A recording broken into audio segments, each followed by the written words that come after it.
October 2nd, 2019 marked the beginning of the end for Adaeze Okonkwo and Tunde Adeyemi. Their once shared Lagos compound, a symbol of their union, became the silent witness as divorce papers were served. By November, a bitter custody battle had erupted, pitting mother against father over their two young children, Emeka and Ngozi. The legal proceedings, fraught with accusations and emotional turmoil, threatened to tear their family apart permanently, revealing deep rifts no one anticipated. The Lagos sun, a relentless disk of fire, had barely begun its ascent over the sprawling metropolis, yet the city was already a symphony of sounds. The distant rumble of traffic on the Lekki-Epe Expressway, the persistent chirping of unseen birds in the manicured gardens, the muffled call to prayer from a neighborhood mosque, these were the familiar overtures to a new day. For Adaeze Okonkwo, however, the morning held a different kind of soundtrack, a silent hum of anxiety that had become a constant companion. She stood by the large bay window of their Ikoyi residence, a home that felt more like a gilded cage with each passing day. Her reflection stared back, a woman in her late 30s, her lean, athletic build a testament to years of disciplined living, now etched with a palpable weariness. Her rich, deep brown skin seemed to absorb the soft morning light, but her sharp, intelligent dark eyes, usually capable of igniting with fierce determination, held a flicker of dread. Her dark, coiled hair was tied back neatly, a concession to practicality that belied the turmoil within. She wore a simple, elegant Nigerian cotton dress, its deep indigo hue a stark contrast to the turmoil in her mind. Her hands, slender and usually gesturing thoughtfully, were clasped tightly in front of her. A small, almost imperceptible scar above her left eyebrow, a childhood memento, seemed to throb with unspoken memories. The children, Emeka and Ngozi, were still asleep, their innocent breaths a fragile counterpoint to the brewing storm. Adaeze traced the condensation on the glass, her thoughts a chaotic jumble of legal briefs, financial projections, and the raw, primal instinct to protect her young. Tunde, her husband of 15 years, was already awake, his presence a heavy weight in the house even when unseen. His ambition, once a source of admiration, had morphed into a suffocating force, an insatiable hunger for control that now threatened to devour their family.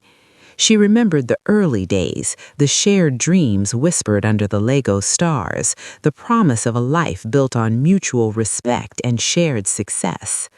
Tunde, with his commanding presence, his lighter brown skin taut over sharp features, his dark, shrewd eyes that could so easily turn cold, had seemed like the anchor she needed.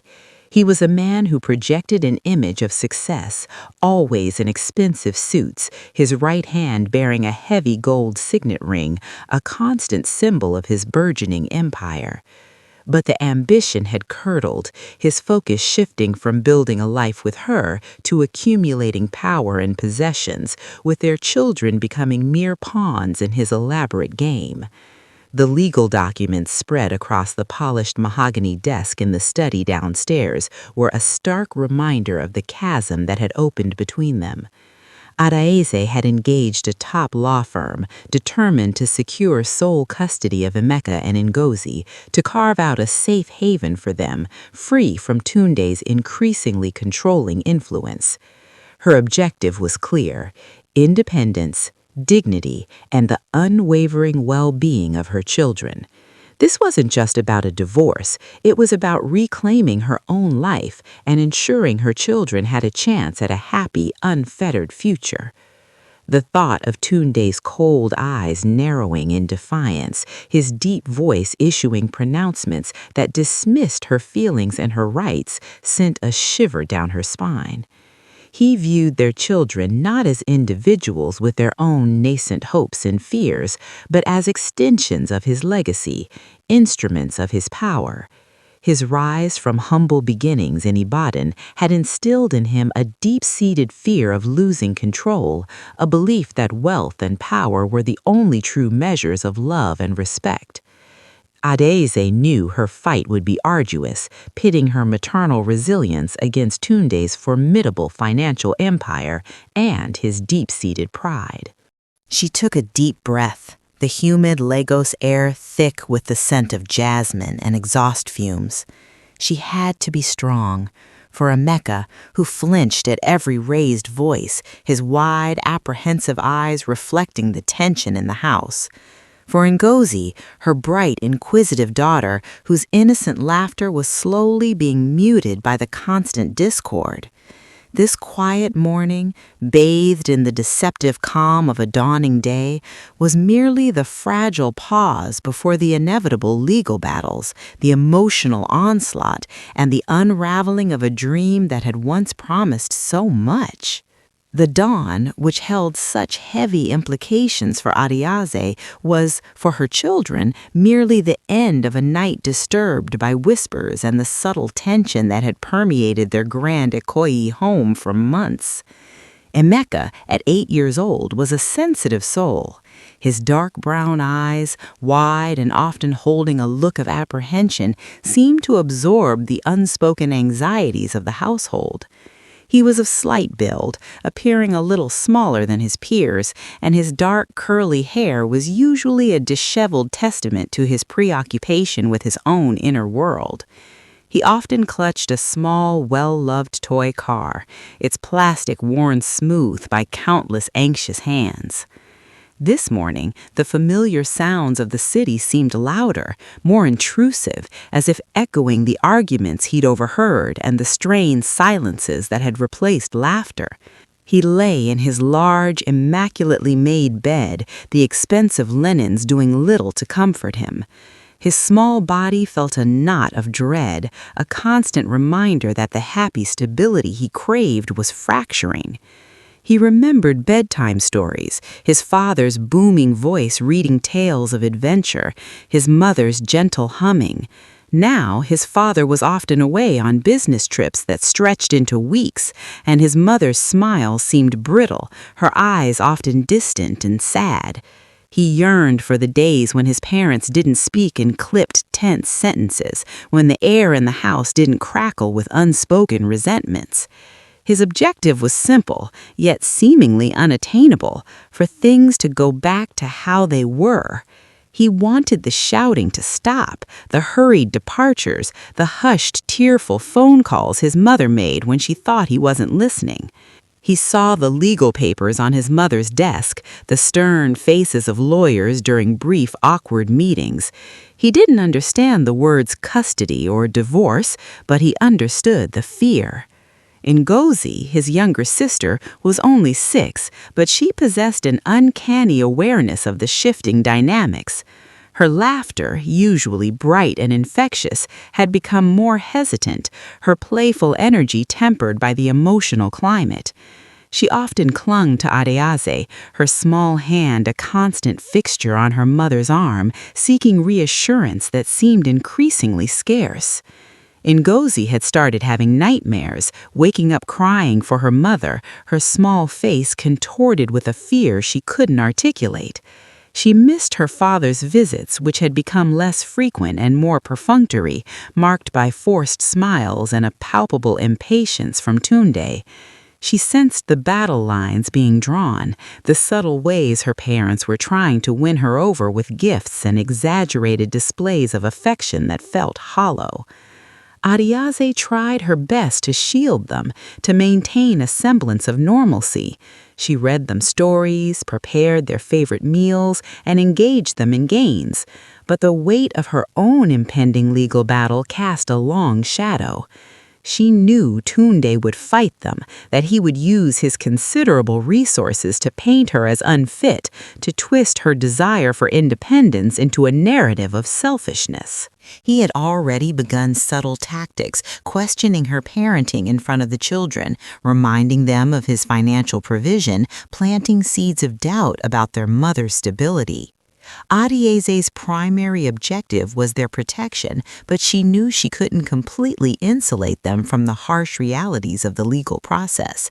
She would have to explain, to reassure, to hold them close as their world continued to change. The calm exterior she presented to them was a carefully constructed facade, masking the constant turmoil of her legal strategy and her deep-seated fear of Tunde's power. She looked at her children, their innocent faces oblivious to the true stakes, and a fierce resolve hardened within her. This battle wasn't just for her independence, it was for their childhood, for their right to grow up free from the suffocating grip of their father's ambition and her own past mistakes. The morning light, filtering into their rooms, seemed to illuminate not just the dust motes, but the fragile hope that they could navigate this storm and emerge whole. The air in the Lagos High Court chambers was thick with the scent of old paper, polished wood, and the unspoken tension of impending conflict. Sunlight, filtered through the high-arched windows, cast long, authoritative shadows across the imposing room.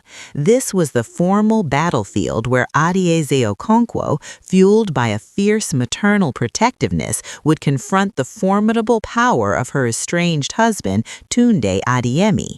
Adaeze, in her late 30s, radiated a quiet strength despite the tremor of apprehension that ran beneath her composed exterior. Her lean, athletic build was accentuated by a tailored, sophisticated Ankara print suit, a practical yet elegant choice that projected professionalism and resilience. Her dark, coiled hair was meticulously styled, framing a face dominated by sharp, intelligent dark eyes that held both weariness and an unyielding resolve.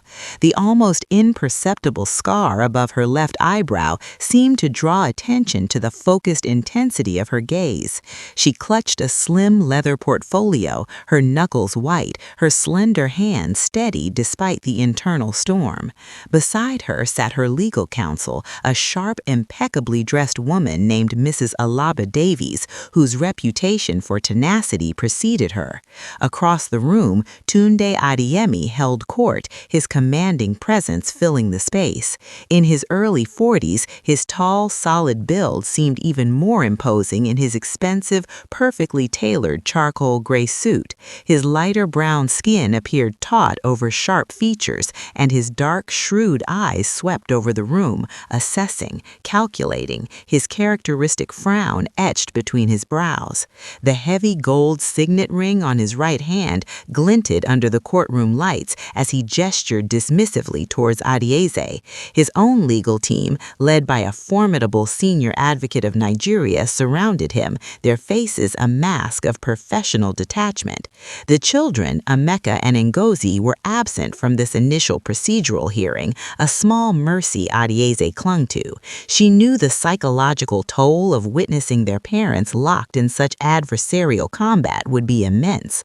Her objective here was not to win the case outright, but to lay the groundwork, to establish her position firmly and assert her right to fight for her children's welfare.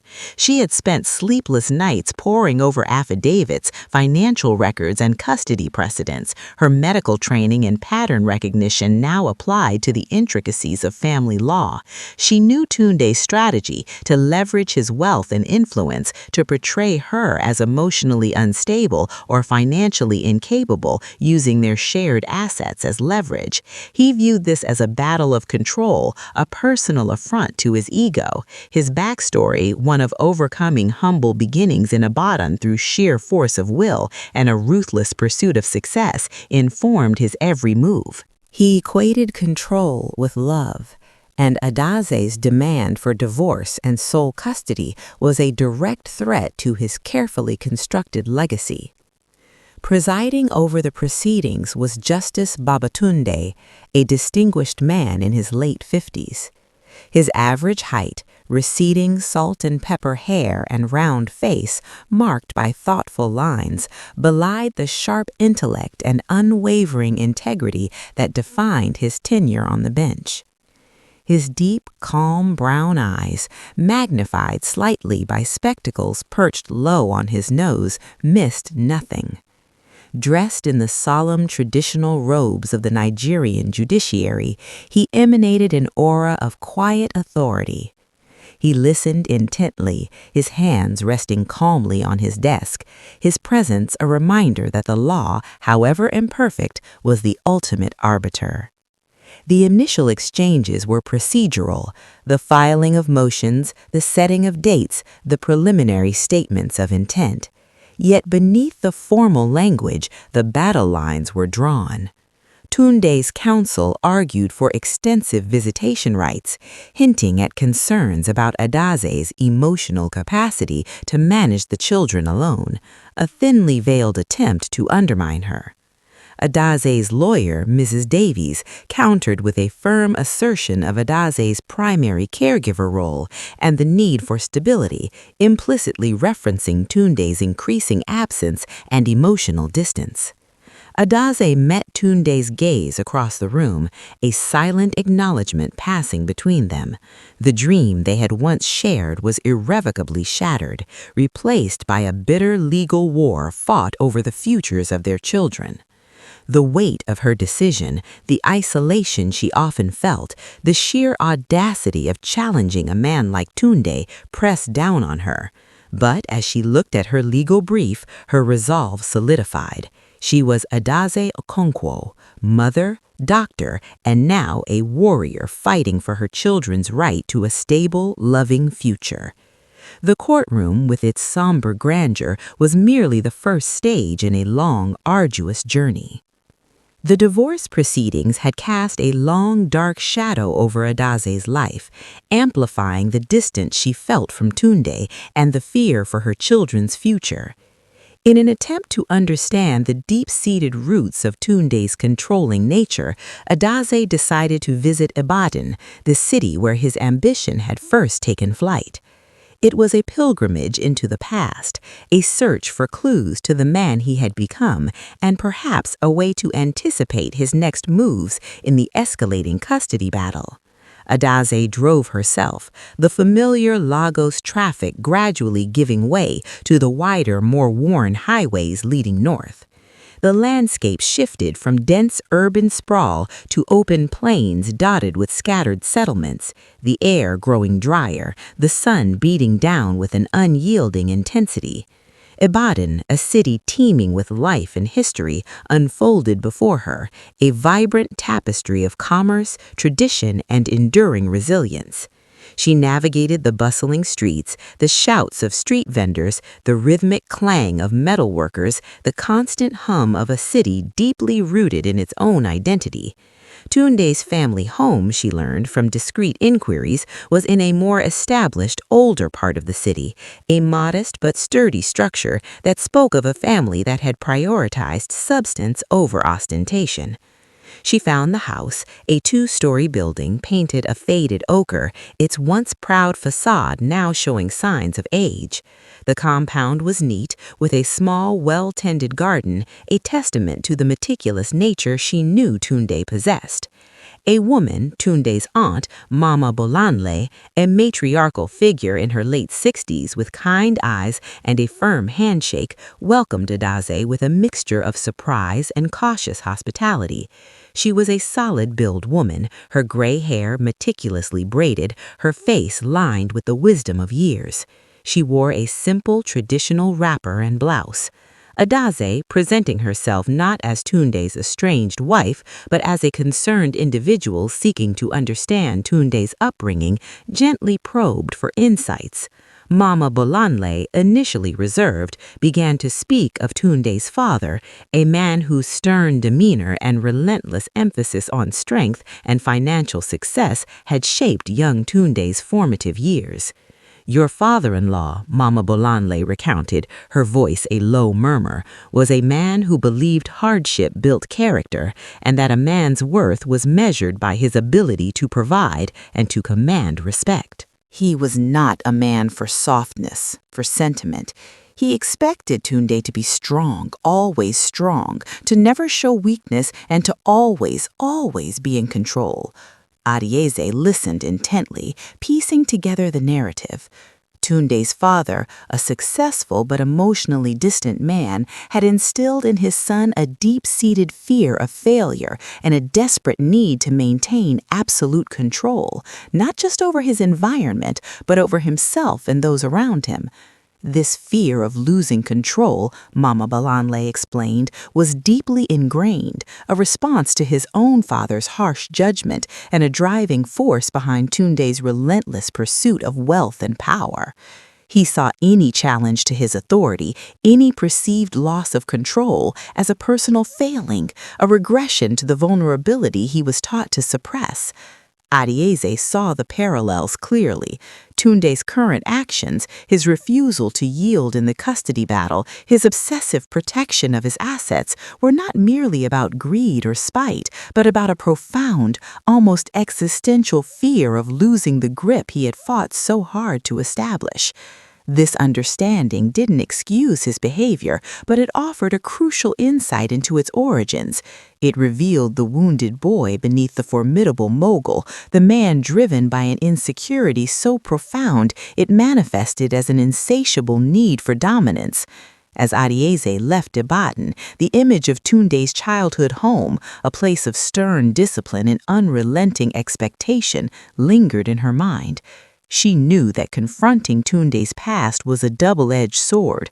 It offered a strategic advantage, allowing her to anticipate his psychological tactics, but it also deepened her understanding of the complex, often tragic forces that had shaped the man she had once loved, the man who now sought to control her and their children's lives with an iron fist. The journey back to Lagos was quieter, the earlier anxiety replaced by a somber clarity. The fight ahead was not just about legal arguments and financial settlements. It was about confronting the deep-seated insecurities of a man whose past had forged him into a formidable yet deeply flawed adversary. The final day in court had arrived. The air in the Lagos High Court chamber was thick with anticipation, the oppressive Lagos heat seemingly amplified by the collective anxiety of those present. This was the culmination of months of legal wrangling, emotional turmoil, and a desperate fight for the future of Emeka and Ngozi. Adaeze Okonkwo, dressed in a dignified, deep emerald green Nigerian lace gown, her dark coiled hair impeccably styled, stood tall.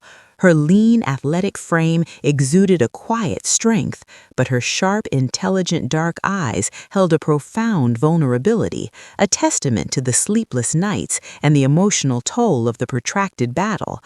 Her scar above her left eyebrow seemed a faint echo of the battle she had already fought. Her slender hands, usually steady, were clasped tightly before her, a silent prayer for justice. Beside her, her lawyer, Mrs. Alaba Davies, offered a reassuring nod, her professional composure a bulwark against the storm. Across the courtroom, Tunde Adeyemi sat impassively, his imposing presence undiminished. Clad in a bespoke navy blue suit, the gold signet ring on his right hand glinting, he projected an image of unshakable confidence, almost arrogance. His shrewd dark eyes scanned the room, missing nothing, his jaw set, a man accustomed to victory. His legal team, a formidable phalanx, flanked him, ready to deliver his final arguments.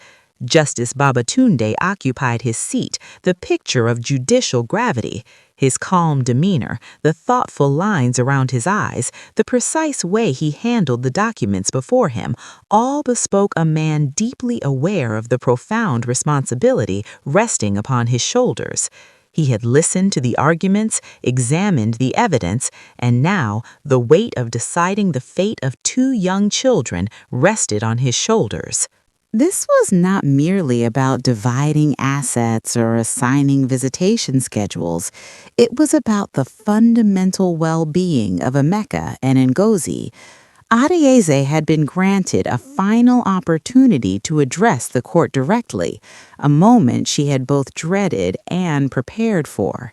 She rose, her voice clear and steady, though her heart pounded against her ribs. "Your lordship," she began, her gaze fixed on Justice Babatunde, "I stand before you today not as a litigant seeking to punish my husband, but as a mother fighting for the fundamental right of my children to a safe, stable, and loving environment. For 15 years, I was a devoted wife and a dedicated mother. I built a life, a home, a family with Mr. Adeyemi. But over time, his ambition became all-consuming. His focus shifted from our family to his empire. His presence in our lives dwindled, replaced by a controlling presence that suffocated our home. I have presented evidence, Your Lordship, of his increasing absence, his emotional detachment, and his attempts to undermine my role as a mother. My children, Emeka and Ngozi, deserve more than to be pawns in their father's relentless pursuit of control. They deserve a mother who can provide them with the security and emotional support they need to thrive. My objective is not to alienate them from their father, but to ensure their well-being is paramount. I ask for sole custody, Your Lordship, not out of spite, but out of an unyielding maternal instinct to protect them from the escalating conflict and the damaging influence of their father's all-consuming need for dominance. I believe with every fiber of my being that their best interests lie in a stable home with a parent who prioritizes their emotional and physical health above all else.